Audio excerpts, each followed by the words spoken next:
Pinalakas pa ng pamahalaan ang suporta sa mga magsasaka para sa mas mataas na produksyon ng mga produktong pang-agrikultura. Nagbabalik si Clazel Pardilla.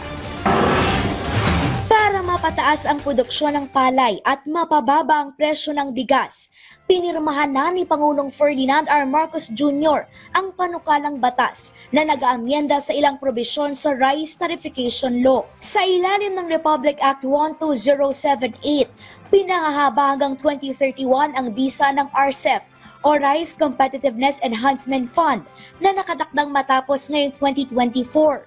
Mula sa kasalukuyang 10 bilyong piso, pinalaki sa 30 bilyong piso ang RCEF. Gagamitin ito sa pamamahagi ng libreng binhi na makapagbibigay ng mataas na ani.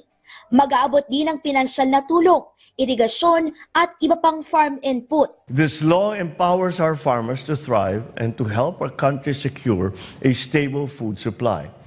By increasing investments in agriculture, providing more resources, and creating a more competitive rice industry, we are laying the groundwork for a stronger, more self-sufficient Philippines. Isa sa pinakamalaking bahagi ng pondo ng RCEF ay nakalaan sa pagbibigay ng makinarya na inaasahang tutugon sa post-harvest losses o pagkasira ng palay.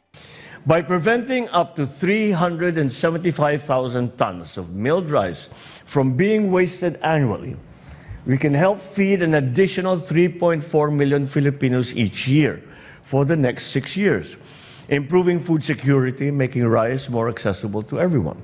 Positibo ang Department of Agriculture na mapapababa ng batas ang presyo ng bigas. If we can produce more through yung budgets na makukuha na dagdag at mas tumagal pa, then we'll be more efficient and we'll be producing more per hectare. And sa kadiwa ng Pangulo program natin, we've started selling at 40 pesos na. So next year, ang target natin is to break 40 pesos. Hopefully by maybe end of January, meron na tayong 39, 38. Mapipigilan din ito ang banta ng kakapusan ng supply o sobra-sobrang pagsirit ng presyo ng bigas. Binibigyan kasi ng kapangyarihan ang Pangulo ng Pilipinas at ang Department of Agriculture na mag-angkat ng limitadong volume ng bigas sa mga ganitong sitwasyon. The DA will now be empowered to take the necessary actions to stabilize the market. This will help ensure that the price of rice remains affordable and accessible to every Filipino. Pinagkalooban naman ng regulatory power ang Bureau of Plant Industry na makapag-inspeksyon sa mga bodega ng bigas at magtatag ng national database upang ma-monitor ang supply ng bigas sa bansa.